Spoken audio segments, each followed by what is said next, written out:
What's up, everyone? I am here with Sarah Wickliffe, closing off the day for our first day at NAB 2018 on the Maxon showroom floor. I loved your presentation. Thank you very much. It was extremely awesome. What I love that you were able to show off, you know, some more simple stuff within Cinema 4D, but you also had this great like how to do it in a comedic way. You know, I just loved it. I thought it was great. So let's talk a little bit. So I'm sorry, I forgot your title again. It's a graphics producer. Okay, and which show do you work for again? It's the Rundown with Robin Thede. It airs Thursday nights on BET. Awesome.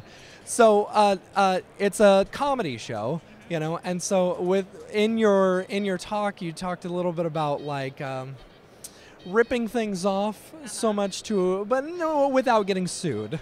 Yeah. You know. Yeah, exactly. Give us a little bit of insight into that process. Like, at what point do you know it's too far?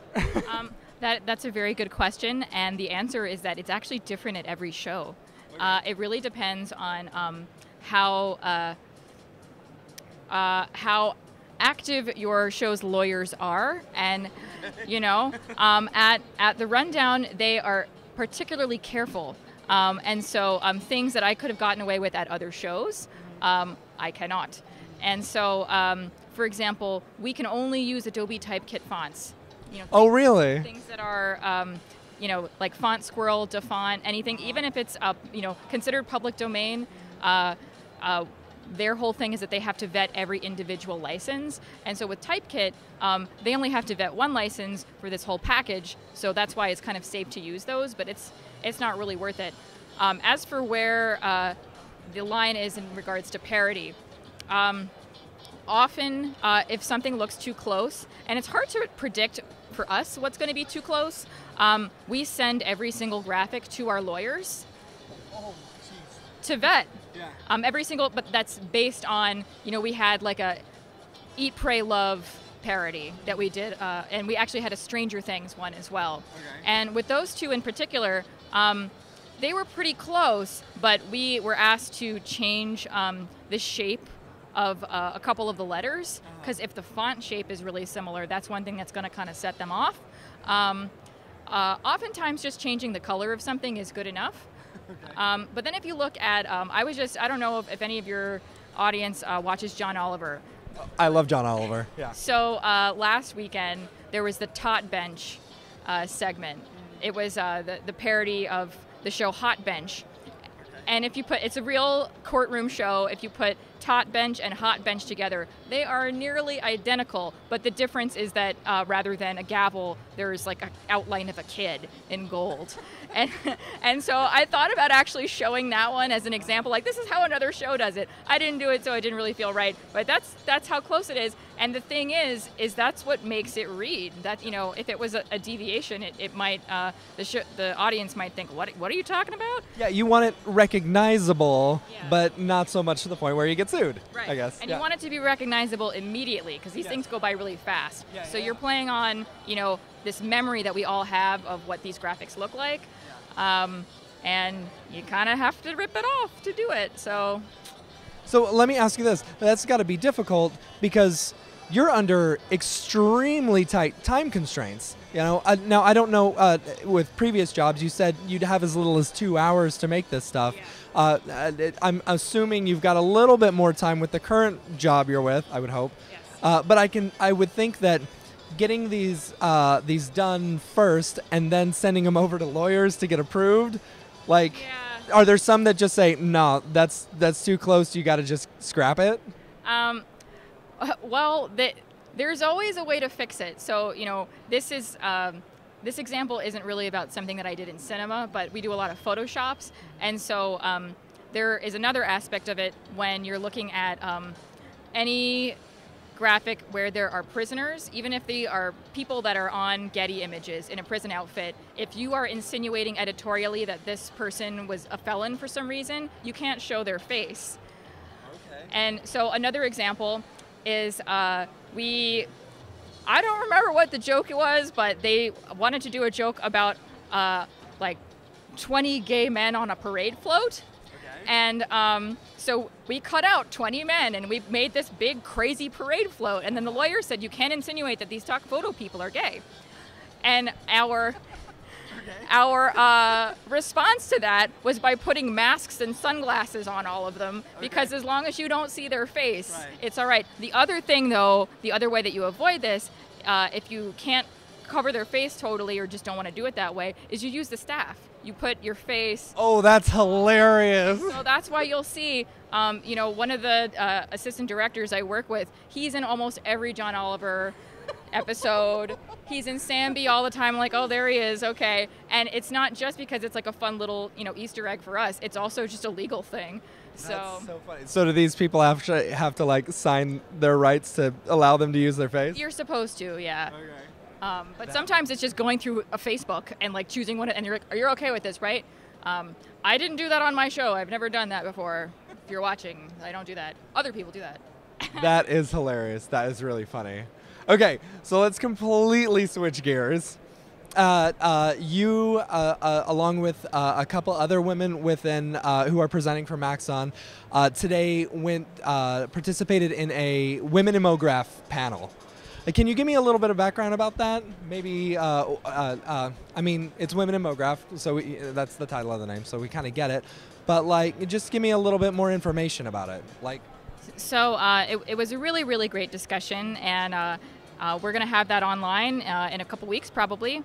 But the background is that you may have noticed that Mograph is a little bit, especially 3D in particular, is kind of a male-dominated industry. And I really applaud Maxon for taking the effort to reach out to women and have them participate more this year. Maybe hear some voices that don't normally get heard. And I think that's kind of what the panel was about, was just starting this conversation. It really seemed like the right time, given all the hubbub about Me Too, Harvey Weinstein. This has definitely been the year of, pay attention to how we're all communicating, and gender parity and equal pay and all that kind of stuff. This is like the year for it, and Maxon's like right on target by acknowledging and giving us a forum. So, and there may be some. I don't know, like there may be some male gender biases out there. I don't know how I'm trying to phrase this. What I'm trying to say is, like, basically, there may be some women out there who are worried about like getting into 3D because they may see it as a male-dominated, or a majority male career. Do you have any advice for women who are trying to get into this industry that might help them either succeed or maybe not focus so much on that, but more focus on doing the work? Does that make sense? Sure, yeah. I definitely have some advice. I was one of those women.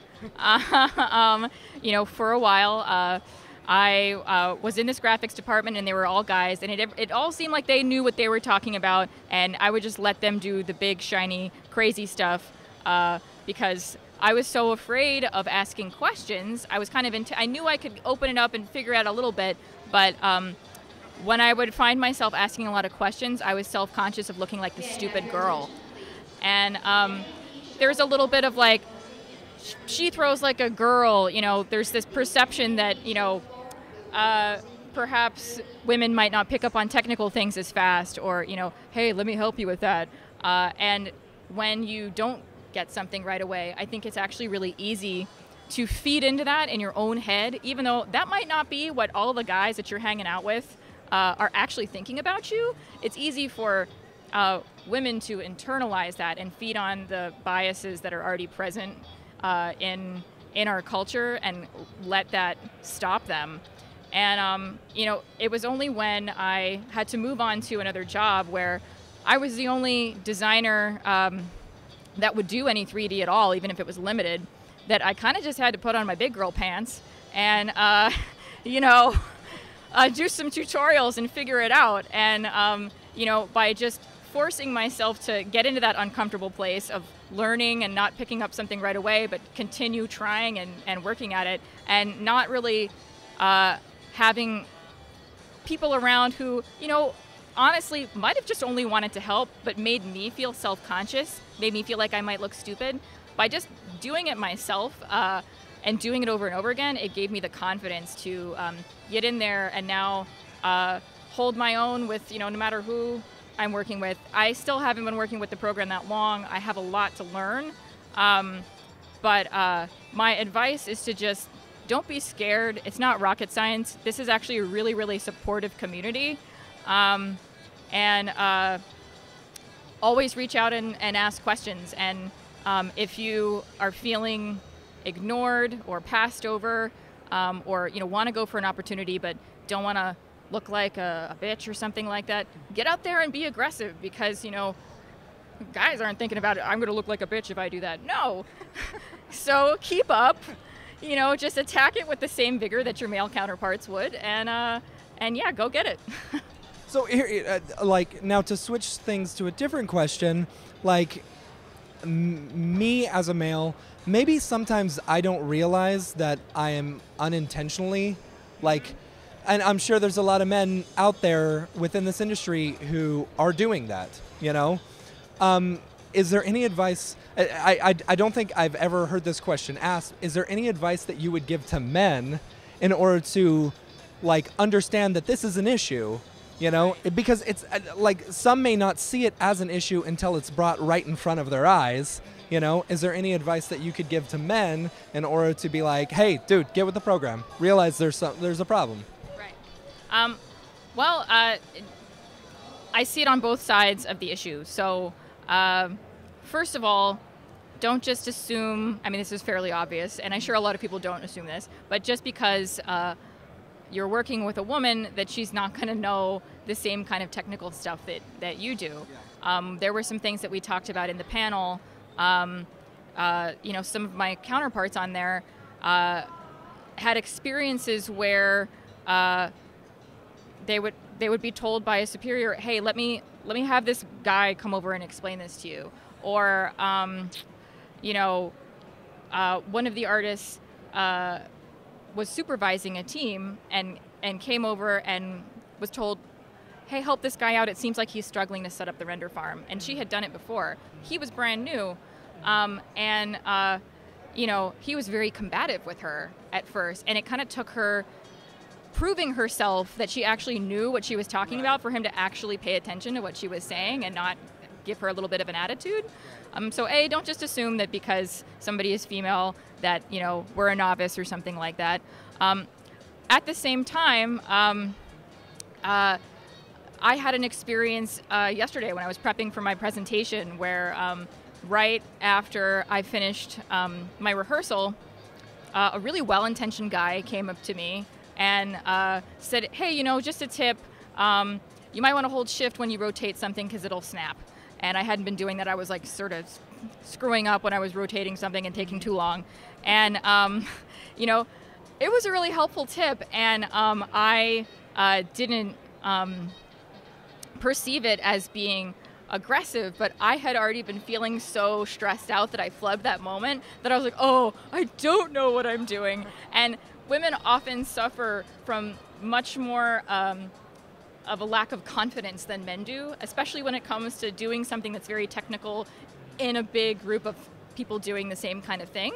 But the really funny and the great part about this is that the guy came up to me later that night at dinner and he was like, "Hey, I hope I didn't come off like a jerk by telling you this tip. I just really wanted to help out." And I knew that he wanted to help out. And so what was happening is that in his mind, he was writing the movie oh man, I must have sounded like an aggressive jerk. And in my mind, I was thinking, oh man, I look so stupid.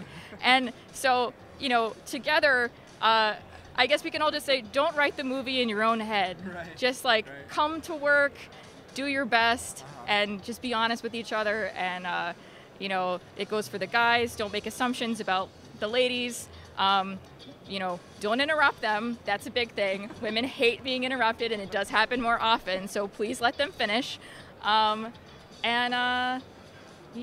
Just respect each other and make some graphics. Yeah. I can imagine. I think as Mographers, we all have this this fear that we're all just we're faking it until we make it, And I can imagine that can be amplified when you've got someone kind of pushing at you or something like that, or like, you know. Anyway, yes, I understand. Oh yeah, I went home and I Googled how to get over imposter syndrome. Yeah, that's what it is. Impostor syndrome. That's what I was trying to say. Yeah. Yeah, a lot of us have that, you know, and I can imagine that, like, being in a situation like that, it can be just absolutely, you know, exponentially, it can feel exponentially worse, you know. Anyway, all right. Where can people get a hold of you online? So my website is sarahwickliffe.com. That's just my full name spelled out, SARAHWICKLIFFE.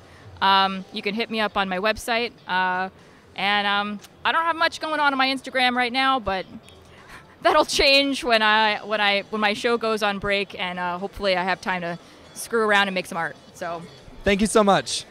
More coming up probably the next day. We got a ton more to do. We got 3 more days to do it, so make sure to be watching for more interviews on the NAB 2018 floor at the Maxon booth.